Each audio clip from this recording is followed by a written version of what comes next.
Hello again, friends. We are going to have a reading from this book, The Essence of the Bhagavad Gita, written by Swami Ananda as explained by Paramhans Yogananda.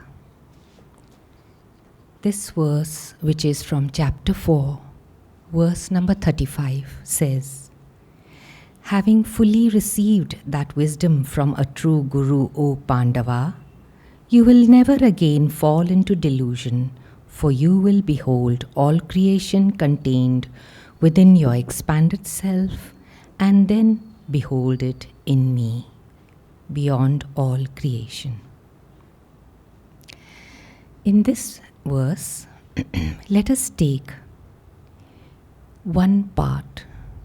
It says, "You will behold all creation contained within your expanded self, and then in me." In this portion of the verse, Krishna is telling Arjuna that we are a part of all there is. We are not separate. The same true state of our being, Paramhans Yogananda described in his poem Samadhi. And he told his disciples, close disciples, to read that poem once every day. It is there in this book, The Essence of Bhagavad Gita. It is also there in the Autobiography of a Yogi, and it is also there in a book called Whispers from Eternity. Try to read it every day so that you will get a reminder of your true state.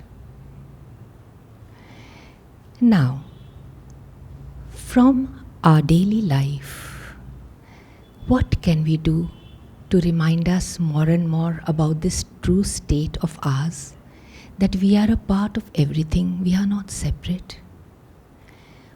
What can we change? We have circumstances in our life, we have reactions to those circumstances. But Paramhans Yogananda said, circumstances are neutral.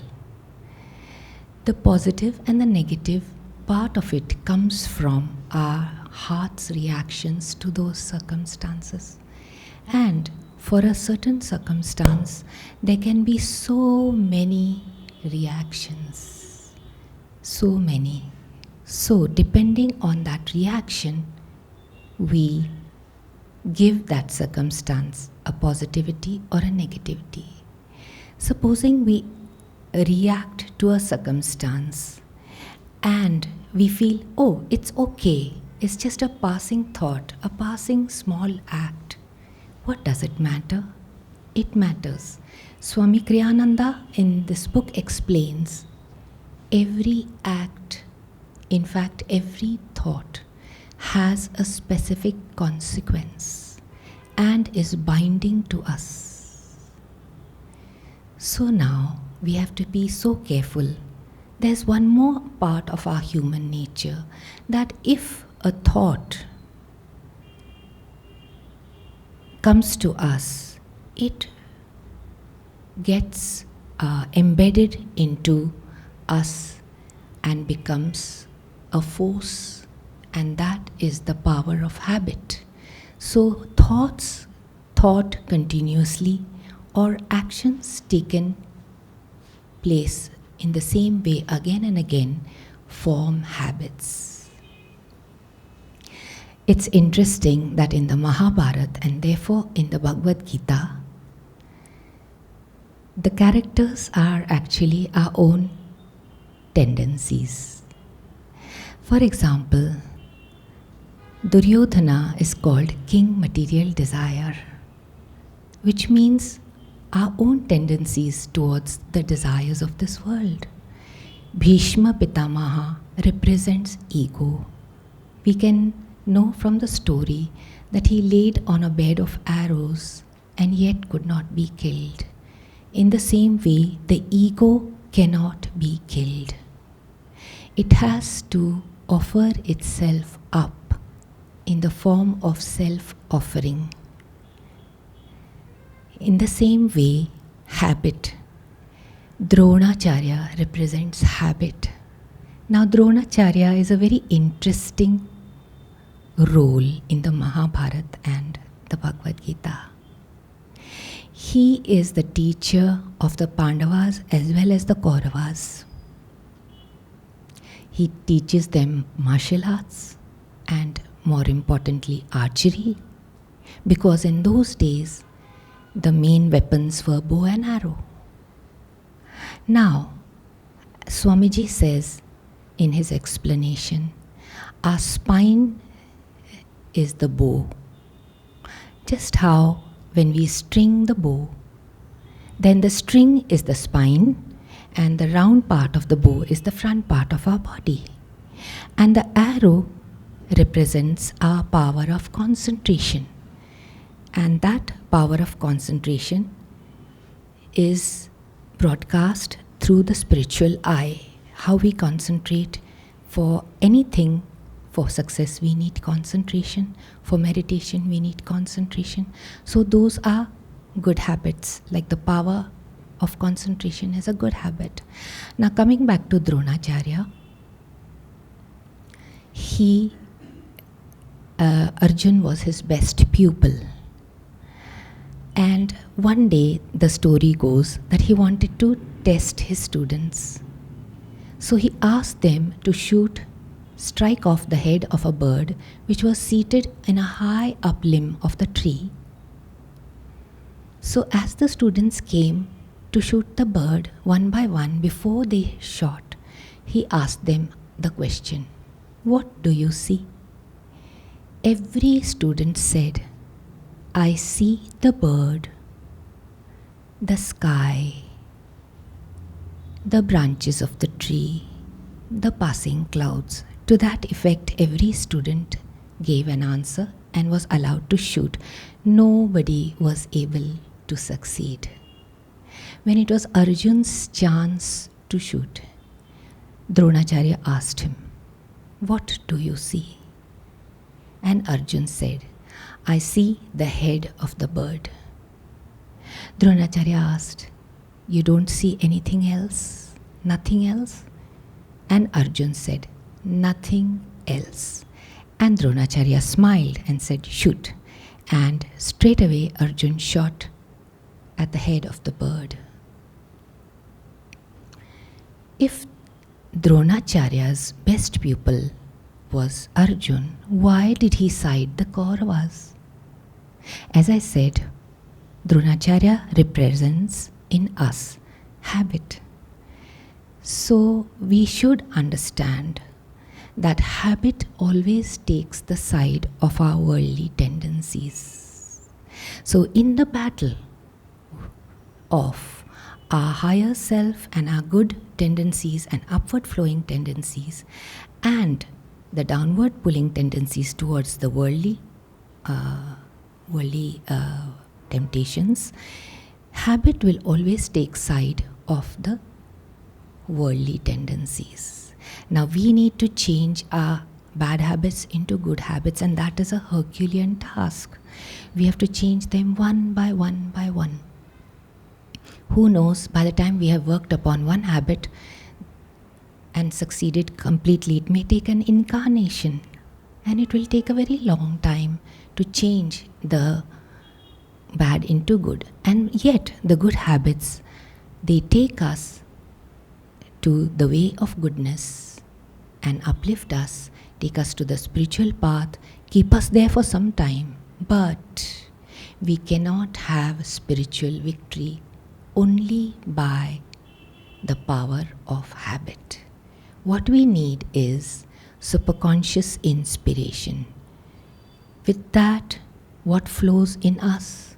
Divine grace, guidance, and intuition. These things are required for spiritual victory. So remember, friends, that we cannot depend only on our good habits, like for example Arjun's power to concentrate, or maybe our good habit of meditating regularly. We also need with us superconscious inspiration. Now we'll come to another part of this same verse, which says, having fully received that wisdom from a true Guru, O Pandava, you will never again fall into delusion.